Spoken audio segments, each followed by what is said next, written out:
Hello ကျွန်တော်အခုရုရှားယူကရိန်းစစ်ပွဲကိစ္စလေးနည်းနည်းပြန်ပြောမယ်နော်ချီချောက်ရပြန်မှုမယ်ဘာဖြစ်လို့လဲဆိုတော့အရင်တော့ရုရှားယူကရိန်းစစ်ပွဲဖြစ်တော့ကျွန်တော်တို့သမရာ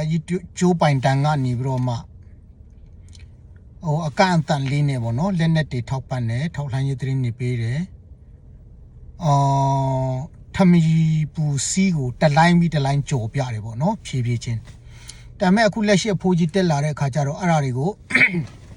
လုံးဝရပ်ပြစ်မယ်မပေးတော့ဘူးပြောတယ်ပြန်ပေးမယ်ပြောတယ်မပေးဘူးပြောတယ်အမျိုးမျိုးပေါ့နော်အဲ့လိုဖြစ်တော့ကျွန်တော်တို့ကပြောတယ်ပေါ့နော်တွေ့တယ်မလားယူကရိန်းလည်းမထောက်ပံ့တော့ဘူးကျွန်တော်တို့မြန်မာနိုင်ငံနဲ့ပတ်သက်တာတွေလည်းဟိုဟာတွေရက်တဲ့ဒီဟာတွေရက်တဲ့အဲ့လိုမျိုးပေါ့နော်ပြောတော့ဒီအဖိုးကြီးထောက်ခံတဲ့လူတွေကပါပြောလဲဆိုတော့ယူကရိန်းလည်းမြန်မာစစ်တပ်ကိုထောက်ပံ့တယ်ရုရှားလည်းမြန်မာစစ်တပ်ကိုထောက်ပံ့တယ်နှစ်နိုင်ငံစလုံးအတူတူပဲသူတို့ချင်းချင်းချတာငါတို့နဲ့မဆိုင်ဘူးချကြပါစေပါညာပေါ့ငါတို့ပေးတဲ့အခွင့်အရေးနဲ့မထောက်ပံ့နိုင်ဘူးပါညာအဲ့လိုမျိုးလေးတွေပေါ့ဆိုတော့ကျွန်တော်တို့ကပြောရတယ်ပေါ့နော်ဗီဒီယိုတစ်ပုတ်ကျွန်တော်လုပ်တယ်ရုရှားနဲ့ယူကရိန်းနဲ့မြန်မာစစ်တပ်နဲ့နိုင်ငံစလုံးအဆက်အသွယ်ရှိတာမှန်တယ်ဒါပေမဲ့မတူဘူး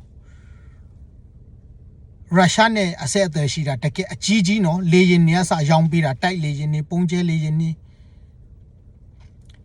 အဲ့လိုမျိုးပေါ့ယူကရိန်းနဲ့ကြတော့ပါမအလောက်ကြီးပြောပါလောက်အောင်မရှိဘူးသူတို့ဒီမြန်မာနိုင်ငံလေပိုင်းမကွေးတိုင်းနေမှာလားသူတို့ဒီအပေါ်စားတန်ချက်ကာထုတ်တဲ့စက်ရုံတွေတော့ရှိတယ်ကျန်တာကျွန်တော်လည်းအဲ့လောက်ကြီးမသိဘူးတေးချတာတော့ယူကရိန်းနဲ့ရုရှားနှစ်နိုင်ငံစလုံးမြန်မာနိုင်ငံနဲ့မြန်မာစစ်တပ်နဲ့ဆက်သွယ်ရှိတယ်ဆိုတာတေးချပြီးမဲ့ယူကရိန်းကရုရှားကအစတရားပို့ပြီးတော့ထောက်ပံ့နေမြန်မာနိုင်ငံကိုနော်အဲ့ဒါကျွန်တော်ဗီဒီယိုတစ်ပုတ်လုပ်ပြီးတော့ပေါ်ရန်ရှာပြီးတော့ကျွန်တော်ရှင်းပြဖူးတယ်ပြီးတော့ယူကရိန်းကကျူးကျော်ခံရတဲ့နိုင်ငံလေဟိုကကျူးကျော်တဲ့လူကွန်မြူနစ်ဒီကွန်မြူနစ်နိုင်ငံတွေရုရှားတို့တရုတ်တို့ဆိုတာကကျွန်တော်တို့မြန်မာနိုင်ငံကိုလည်းအမျိုးမျိုးကိုသွေးဆုပ်နေတဲ့လူတွေတကပါလုံးကိုလည်းဒီကောင်တွေအမျိုးမျိုးဒုက္ခပေးနေတဲ့ကောင်တွေအဲ့ဒါကိုခံချနေတဲ့တတိရှိခံချနေတဲ့နိုင်ငံဖက်ကိုမထောက်ပံ့တဲ့လူကိုခင်ဗျားတို့ထောက်ခံတာတော့တော်တော်လေးအံ့ဩစရာကောင်းတယ်ပေါ့နော်ဆိုတော့အခုအဲ့ဒီကိစ္စပြန်ပြောနေရတာကအဲ့ဒီဟာနဲ့ပတ်သက်ဆက်ဆက်တဲ့သတင်းတစ်ခုတက်လာလို့ပေါ့နော်အခုအားလုံးသိတဲ့အတိုင်းအိန္ဒိယထောက်လှမ်းရေးကနေပြီးတော့မှအမေရိကန်နိုင်ငံသား1ယောက်နဲ့ယူကရိန်း6ယောက်ဖမ်းထားတယ်ဒီအမေရိကန်နိုင်ငံသားလဲပါကောင်လဲဆိုတာလဲခင်ဗျားတို့သတင်းဖတ်တော့တွေ့မှာပါသူလည်းနေရတော့မို့အကောင်ကြီးချင်းမှီးရှိတဲ့ပြီးတော့ယူကရိန်းနိုင်ငံသားလည်း6ယောက်ပဲဖမ်းမိတယ်ကျန်တဲ့6ယောက်9ယောက်လောက်ကဘယ်ရောက်နေလဲမသိဘူးပေါ့နော်ဆိုတော့တီလူတွေပါလို့ဖမ်းလဲဆိုတော့မြမတော်လှန်ရေးကိုကူညီလို့တဲ့ဟလား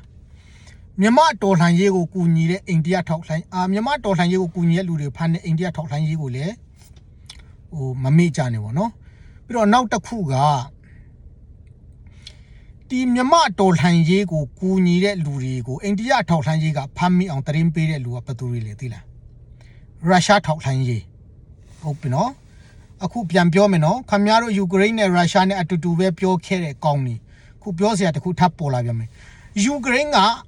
မြမတော်လှန်ရေးကိုကူညီဖို့လာတယ်နော် drone နဲ့ပတ်သက်ပြီးတော့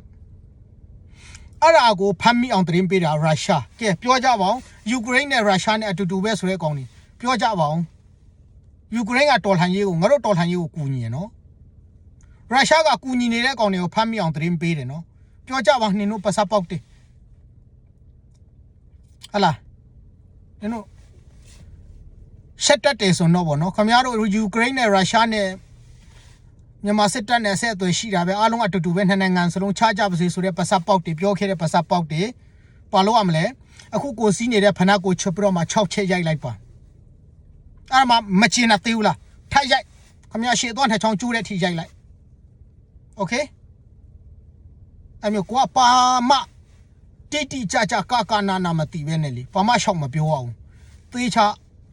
အသေးစိတ်လေ့လာရတယ်ဥမာခမရကဒီသမရအိုဘားမာလော့ကနေစပြီးတော့မှဒီအမေရိကန်နိုင်ငံရေးကိုစပြီးမြင်တွေ့ချဖူနာဝါရှိလားဆိုဒီအမေရိကန်နိုင်ငံရေးလည်းပြောမနေနဲ့နော်နည်းနည်းပါပါကိုတွေ့မဟုတ်တော့မှစာတွေ့လောက်ကတော့ရှိဖို့လိုတယ်